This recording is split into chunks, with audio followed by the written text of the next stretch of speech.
방금 소개받은 선일입니다. 네, 너무 떨리네요. 저는 원래 이렇게 강의를 할 수 없는 사람이었어요. 네, 근데 제가 지금 이 자리에서 강의를 하고 있죠.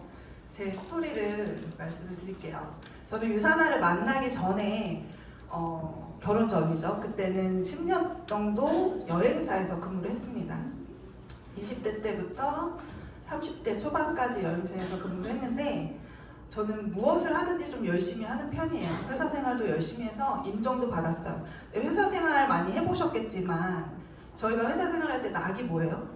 두 개 있죠, 두 개. 승진하고 월급. 열심히 일한 만큼 월급을 많이 줬으면 되게 보람이 더 있었을 것 같은데 저는 열심히 일하지만 월급이 항상 좀 너무 짜다. 내가 일한 거에 비해서 너무 적게 받는다. 이런 생각을 했었어요. 근데 좀 재밌게 일을 했었고 여행도 많이 다녔기 때문에 그냥 시간이 갔던 것 같아요. 근데 어느 순간 제가 회사에서 조금 한가할 때 사무실을 이렇게 쭉 훑어본 적이 있었어요. 이렇게 둘러봤어요. 그랬더니 제 5년 후의 모습과 제 10년 후의 모습이 거기 딱 있는 거예요. 저희 선배들, 여자 선배들. 결혼하고 직장을 다니면서 육아와 모든 걸 다 같이 하는데 너무 힘들어 보이고 하지만 그분들의 월급이 대충 얼마인지 알잖아요. 조금 희망이 보이지 않는다? 되게 비전이 되지 않는다? 죄송하지만 그런 생각을 좀 하게 됐어요. 그래서 뭔가 좀 새로운 일을 찾아봐야 되나? 아니면 투잡을 좀 알아봐야 되나? 그런 생각을 잠깐 했어요. 그런데 너무 일이 바쁘니까 그냥 시간을 좀 보내다가 저도 남자를 만나서 결혼이란 걸 이제 하게 된 거예요. 근데 아이 둘을 낳고 보니까 회사 생활을 더 이상 할 수가 없게 되더라고요. 그래서 저는 두 번째 직업인 이디야 커피숍 사장님이 됩니다. 되게 부러우실 수도 있는데 아주 작은 가게였고요. 사실 지금은 어떻게 보면 여자분들 되게 로망이죠. 커피숍 사장님. 저도 그런 게 좀 있었던 것 같아요. 근데 다행히 저는 타이밍적으로 굉장히 빠른 시기에 커피숍 사장님이 됐었어요. 지금 이디야가 3,000호점이 넘어가고 있어요. 근데 제가 268호 점주였어요. 그 되게 전 블루오션 때 들어간 거죠. 지금은 레드오션이에요, 여러분들. 신중하셔야 돼요. 그래서 아주 작은 가게였지만 월급보다 괜찮은 수익을 받았었고 시간도 훨씬 자유롭게 쓸 수 있어서 처음에 굉장히 만족스럽게 가게를 운영했었어요. 근데 한 3년 차 지나고 나니까 이것도 내 가게가 아니잖아요. 내 건물이 아니다 보니 불안감이 딱 생기기 시작하고 옆에 이렇게 조금씩 커피숍이 우리 가게가 잘 되니까 계속 생겨나는 경쟁 업체들이 이제 있더라고요. 그러다 보니까 불안감이 계속 높아지면서 이게 평생 나와 나의 가족을 먹여 살리진 않겠구나. 그게 다 오더라고요. 그래서 추가적으로 다른 가게를 알아보든지 아니면 다른 일을 알아봐야겠다라는 생각이 한 4년차, 5년차 되면서 들더라고요. 그런데 현실적으로 대안이 없었어요. 그리고 제가 저거를 한 4년차, 5년차 그런 생각을 하는 시기에 저에게 어떤 일이 일어났냐면 남편의 실직. 그러니까 뭐 회사에서 잘린 게 아니라 스스로 그만둔. 그런데 반대하지 않았어요. 저도 되게 좀 무모했던 것 같은데 저는 뭔가 좀 그 남편에 대한 믿음이나 자신감이 있었고 그리고 시부모님, 그러니까 아버님이 갑자기 암에 걸리시면서 목돈이 확 들어가는 그런 시기가 한 번에 온 거예요. 굉장히 저한테는 힘든 시기였는데 그 시기를 겪어내면서 제가 두 가지를 결심하게 됐어요. 첫 번째는 내가 지금부터 젊었을 때부터 내 건강 관리를 열심히 잘 해놔야겠다. 나중에 나이 들어서 저렇게 아파서 나이 들고 싶지 않다. 건강한 할머니 되고 싶다. 그 생각을 했었고요. 건강 관리 잘하자. 두 번째는 내가 노후가 됐을 때 준비가 안 돼 있어서 우리 아이들에게 빨대 꽂는 부모는 절대 되지 말아야겠다. 이게 부모님한테 원망이 아니라 결심을 하게 만든 계기가 됐던 거예요. 근데 상황을 보니까 저는 마이너스 상황이었거든요. 목돈이 막 나가고 있는데 아이들은 더 커가고 수익적인 부분은 줄어들었잖아요. 그러니까 암담하죠. 결심은 했으나 대안이 없는 상황. 아, 뭔가를 찾아야 되는데 계속 찾고 있는 와중에 저희 둘째 아이를 통해서 만났던 비타민, 유산화라고 하는 비타민 회사를 통해서 수익을 창출할 수 있다는 얘기를 듣게 됐어요. 처음에는 안 들렸죠, 저도. 들리지 않았지만 그것이 추가적인 수익을 만들 수 있다는 얘기를 듣고 내가 선입견의 그런 부분들을 전혀 알아보지 않고 그냥 거절하는 것만이 능사가 아니구나. 3번 정도 거절했거든요. 들어는 보자. 그렇게 해서 보상 플랜이라는 걸 한번 처음으로 들어보게 됐는데 저는 회사나 제품에 대한 검증은 이미 아이를 통해서 했잖아요. 저도 좀 꼼꼼하게 따져보고 이렇게 그 제품을 선택하는 스타일이어서 보상을 처음 들었을 때 다 이해할 수는 없었어요. 근데 제가 느꼈던 감정은 이게 정말 맞다면 해볼 만하겠다. 왜냐면 리스크가 진짜 없었고 내가 좀 걱정하는 부분들이 많이 보완되어 있는 그런 보상이었거든요. 그래서 시작을 해보기로 한 거예요. 저게 시작했을 때 모습이에요. 저 맞고 많이 달라요? 네, 많이 달라요. 저도 알아요. 저도 진짜 많이 예뻐진 거 알아요. 자, 사업을 시작하기로 결단을 했는데 너무너무 자신이 없는 거 진짜 못하겠더라고요. 도망가고 싶었어요. 근데 저는 대안이 없었잖아요. 대안을 찾고 있었고 정말 유일한 대안처럼 유산하러 왔는데 너무너무 하고 못하겠는 거예요, 진짜. 그래서 한 달 정도를 엄청 고민했었어요. 이거 진짜 해야 되나? 이게 맞는 것 같긴 한데 정말 내가 할 수 있을까? 매일 밤에 엄청나게 고민을 하면서 잠을 이루지 못했던 것 같아요. 네, 제가 되게 잠이 많은 사람인데 진짜 잠이 안 왔어요. 이 회사에 대한 서치도 엄청 많이 하고 그리고 나서 한 달 정도 됐을 때 저는 제 마음이 좀 복잡하거나 이럴 때 노트를 펴고 이렇게 좀 정리를 하는 편이에요. 정리를 했죠. 내가 이 사업을 하지 말아야 될 이유와 사업을 해야 되는 이유를 명확하게 구분해서 써보자. 자, 보시면 내가 사업을 하지 말아야 될 이유만 제가 한번 읽어볼게요. 다단계 하는 내가 스스로 너무 쪽팔려. 창피해. 엄마나 가족들이 심지어 나를 또 부끄러워요. 다단계 한다고. 네트워크 한다고. 그때 네트워크라는 용어도 되게 생소했거든요. 그리고 내가 누군가에게 물건 파는 거, 권유하는 것 같아서 힘들어. 못하겠어. 그리고 진짜 자신이 없어. 안 해본 일이라서. 그리고 그냥 하고 싶지가 않아. 안 했으면 좋겠어. 남편이 돈 많이 벌어와서 집에서 편하게 있고 싶다. 그게 진짜 제 소원이었어요. 근데 세상이 그렇게 놔두지 않았잖아요. 자, 근데 내가 사업을 해야 되는 이유. 난 건강한 할머니로 늙고 싶다고 했잖아요. 근데 유산화의 제품을 통해서 그게 가능하다는 거 알았어. 유산화를 먹는다고 100%는 아니지만 많은 도움을 받을 수 있어요. 세포과학 뉴트리션 전문 회사잖아요. 그리고 나는 내 스스로 노후를 책임질 수 있는 멋진 엄마가 되고 싶다고 했잖아요. 아이들한테 빨대 꽂는 엄마 안 되려고. 대안이 없었죠. 해야죠. 3번째, 우리 아이들이 하고 싶은 거 배우는 거 후원해줄 수 있는 능력 있는 엄마가 되고 싶었어요. 여기 계신 모든 분들이 아마 똑같은 생각 하실 거예요. 그리고 우리 엄마나 시부모님한테 용돈이 아닌 생활비를 드리고 싶었어요. 두 분 다 그렇게 녹록지 않은 생활을 하고 있었기 때문에 저는 그 부분에 대한 그 의지를 갖고 있던 사람이거든요. 근데 내가 여유가 있어야 그게 가능하잖아요.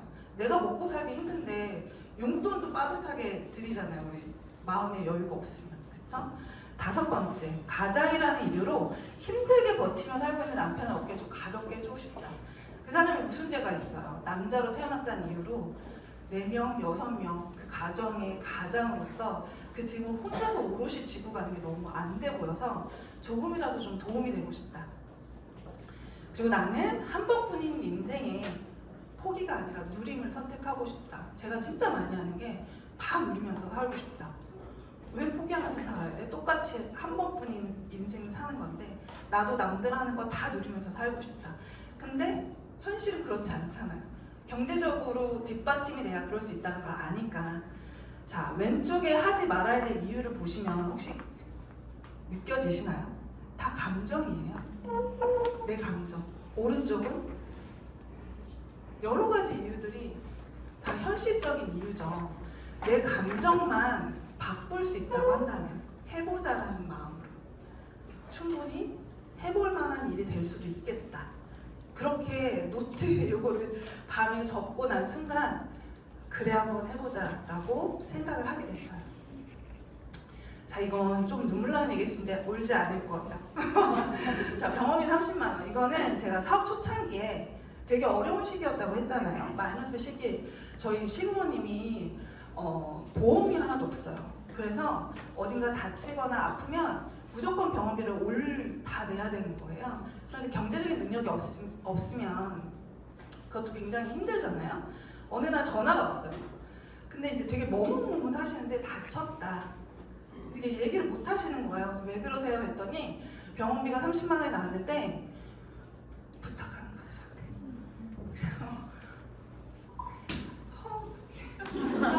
그렇지 않을 거예요. 네. 그게 저한테 너무 큰 경험이었어요. 왜냐면 저도 여유가 없으니까 그게 반갑지 않더라고요. 어머니가 얼마든지 내드릴게요. 이렇게 얘기를 못 하겠는 거예요. 그때 어떤 걸 느꼈냐면 써놓은 것처럼 세상에 나한테 30만 원 때문에 이런 일이 일어날 거라는 생각 못했어요. 펑펑 울었어요. 너무 속상해서 내 인생에서 예측하지 못한 어떤 일도 일어날 수 있다는 거. 단 10,000원이어도 절대 앞으로 이런 일을 말아야겠다. 완전 결심했어요. 근데 그게 나한테도 일어날 수 있고 나의 남편한테도 일어날 수 있고 나의 부모님한테도 일어날 수 있고 또는 정말 사랑하는 아이들한테도 일어날 수 있다는 거.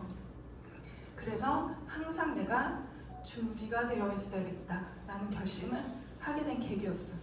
솔직히 이거 처음 얘기한 것 같아요. 제가 인터넷에서 보고 너무 와닿아서 지금 가난하다는 건 나중에 더 가난해진다는 걸 의미한다. 지금 당장 치약 칫솔을 살 돈이 없는가? 그럼 내년에는 임플란트 비용을 청구받을 것이다. 지금 당장 새 매트리스를 살 돈이 없는가? 그럼 내년엔 척추 수술을 받게 될 것이다. 지금 당장 그 호흡을 검사받을 비용이 없는가? 그럼 내년에는 3기암 치료비를 내게 될 것이다. 가난에는 이자가 붙는다. 출발선이 달라요. 나는 부자로 태어나지 않았고 항상 현실적으로 내가 약간 돌려막기식으로 한 달 한 달을 월급으로 그냥 생활비로 그렇게 사는 삶을 사다 보니까 거기에 내가 예측하지 못하는 어떤 한 가지 일만 일어나도 이자가 붙는 거예요. 이해되시죠? 적어도 이런 삶에서는 탈피하고 싶었어요. 근데 제가 잘 못할 것 같다고 얘기했잖아요. 지금은 이렇게 나와서 강의를 하고 있지만 전 굉장히 소심하고 내성적이고 솔직히 말해서 강의만 안 시키면 이 사업 하겠다라고 얘기해요. 사람 중에 한 명입니다. 진짜. 많이들 아세요. 사업이기에 인정해야 되는 것은 유산화는요. 취미생활 아니고 동아리 활동이 아니에요. 돈을 버는 일이에요. 밖에 나가셔서 단돈 10,000원을 버는 일, 어떤 일을 하셔도요. 쉽지 않다는 거 인정하시죠. 그렇기 때문에 저는 처음부터 유산화는 쉬운 일이 아니다라고 저한테는 어렵긴 했지만 그냥 이런 거 어렵잖아요. 뛰어넘는 일들이 많았지만 쉬운 일이 아니다라는 출발선에서 시작을 했어요. 그래서 어떤 것도 감당해낼 수 있는 마음이 있었던 것 같아요. 그렇다고 유산화 되게 어려운 일은 아니에요, 여러분. 되게 단순하고 반복적인 일을 기본적인 것만 익히시고 하시면 되는데 그렇지만 돈을 버는 일 자체가 쉬운 일은 아니다라는 그 마음을 가지고 시작하시면 유산화 안에서 못 해낼 일이 없더라고요. 그리고 그렇게 해내시면 본인이 가져갈 수 있는 것들, 누릴 수 있는 것들이 너무 많기 때문에 제가 이렇게 써는 거예요. 유산화는 완벽한 회사예요. 솔직히 아무리 알아봐도 이 정도의 네트워크 회사를 만날 수는 없어요, 여러분. 저는 그렇게 생각해요. 완벽한 회사와 완벽한 제품과 완벽한 보상을 갖고 있는 회사이기 때문에 나만 완벽하게 일하고 열심히 해내면 반드시 되는 일이다. 열심히 살아내고 있는 나한테 질문을 한번 던져보는 거죠. 나는 지금 이대로 삶에 만족하는가? 그러면 굳이 유산을 안 하셔도 돼요. 네. 그냥 제품 먹으시면서 건강하게 삶을 유지하시면 됩니다. 하지만 내가 원하는 삶을 살고자 하는 사람인가? 뭔가 결핍이 있어. 조금 부족해. 뭔가 다른 삶을 살고 싶어. 이런 마음이 조금이라도 있고 꿈틀꿈틀 하신다면 유산화 사업 선택하시길 너무 잘하신 거고, 만약에 선택 전이시라면 꼭 선택하시기를 권유드립니다. 자, 유산화를 만나고 제가 변화된 삶이에요. 첫째 딸이고 둘째 아들입니다. 첫째 딸은 지금 고등학교 1학년인데요. 입시학원이나 이런 거 다니지 않아요. 저녁에 엄청 프리하게 혼자서 시간을 보내고요. 일본어 학원 다닙니다. 일본 애니메이션 너무 좋아해서 유학을 가고 싶다고 얘기하더라고요. 그래서 처음에는 되게 당황했었는데 본인이 하고 싶은 일이 생긴 거기 때문에 저는 적극적으로 후원해주겠다고 얘기했어요. 그래서 지금은 일본어 공부를 하면서 학교 생활하면서 유학 준비를 하고 있고요. 누구보다 아주 누리는 고등학교 생활을 하고 있습니다. 자, 둘째는 지금 중학교 2학년이에요. 야구를 초등학교 4학년부터 하고 지금 전문적으로 열심히 하고 있어요. 그래서 사실은 예체능을 누군가를 시킨다는 건 돈이 되게 많이 들어가고 또 돈뿐만 아니라 시간도 많이 써야 되는 일인데, 그런 부분들을 제가 다 남편과 함께 감당할 수 있을 정도로 아이에게 후원을 해줄 수 있는 엄마가 된 거죠. 이게 너무 감사해요, 진짜. 그리고 이 아이들이 알아요. 근데 그렇게 인생을 살게 하고 싶진 않았어요. 자, 이건 저희 팀 리더스와 그다음에 우리 캐스트의 리더스 로얄 클럽 사진인데요. 제가 이 사진을 변화된 삶에 넣은 이유는 딱 하나예요. 저는 굉장히 좁은 인간관계를 했던 사람이거든요. 친구가 많이 없어요. 디스하는 것 같긴 한데 그렇게 제가 뭐랄까 혼자서도 굉장히 잘 사는 사람이에요. 그래서 굳이 친구가 없어도 되지 않나? 이런 생각도 많이 했던 사람이에요. 혼자 있는 게 좋아서. 그런데 유산화를 하면서 유산화 패밀리라고 하는 이런 사람들을 만나고 나서 함께하고 사람들과 같이 있을 때 얼마나 행복한지를 제가 깨닫기 시작한 거예요. 사람이 주는 행복. 그거를 평생 모르고 살 뻔했어요, 저는. 유산화 안에서 이렇게 좋은 새로운 식구들, 그리고 친구들을 만나게 돼서 너무 감사한 거죠. 자, 그리고 제가 여기에 사진은 안 나와 있지만 저희 지금 코로나가 이제 거의 끝나가죠. 2년 정도 굉장히 코로나로 다들 힘든 시기를 보냈을 텐데, 제가 코로나 2년 전에 1월 말, 2월 막 그때 시작했을 때 우리 아무 데도 나가지 않았잖아요. 다 집에만 있었잖아요. 장도 막 겨우 갔었고, 저도 그랬어요. 아무 데도 나가지 않고 집에만 있었는데 매주 금요일마다 우리 주급 받잖아요. 주급이 정말 따박따박 들어오는 거예요. 정말 내가 그동안 만들어 놓은 권리적인 수입이 한 번도 빠지지 않고 줄어들지 않고 그대로 나오는 걸 보면서 너무너무 신기하기도 하고 감사했어요. 제가 여행사 다녔다고 했잖아요. 2년 전에 코로나 되고 지금 여행사분도 다 쿠팡에서 일하고 막 이랬거든요. 그 힘든 시기. 저 커피숍 했잖아요. 제가 커피숍 사장님이었으면 그 시기가 어땠을까 상상하니까 정말 암담하더라고요. 근데 저는 그 두 가지 직업을 거쳐서 평생 할 수 있는, 평생의 수입을 만들 수 있는 유산화를 잘 선택했죠. 할 수 없을 것 같다는 생각이 이만큼 있었던 사람인데 불구하고 감정을 다 빼고 일을 선택했더니 저에게 이런 멋진 누리는 삶을 선물해 준 거예요, 유산화가. 놀랍지 않나요? 자, 내가 걷고자 하는 그 길에 당당히 두 발로 서는 것, 변화를 시도하고 예상치 못한 그 모든 변화에 굳건히 대응하는 것, 그 누구의 판단과 시선에도 흔들리지 않는 것, 그렇게 참다운 나의 모습으로 내 삶의 주인이 되는 것, 누구의 남편의 아내가 아니라, 누구의 엄마가 아니라 내 스스로 이름 석자로 살아낼 수 있는 아주 멋진 사람으로 반짝반짝 빛나는 사람이 될 수 있게 만들어주는 정말 멋진 도구가 아닐까 생각합니다. 너는 못할 거라는 말 절대 귀담아 듣지 마. 그게 아빠 말이라도 꿈이 있다면 지켜야 해. 제가 이게 우리 아이들한테도 해줬던 말이에요. 혹시라도 엄마가 아빠가 이런 말을 하더라도 절대 귀담아 듣지 말라고. 제가 누리는 삶에 대해서 뭐 말씀을 많이 드린 건 아니지만 요즘에 계속 얘기하는 게 그 말이에요. 난 다 누리면서 살 거라고.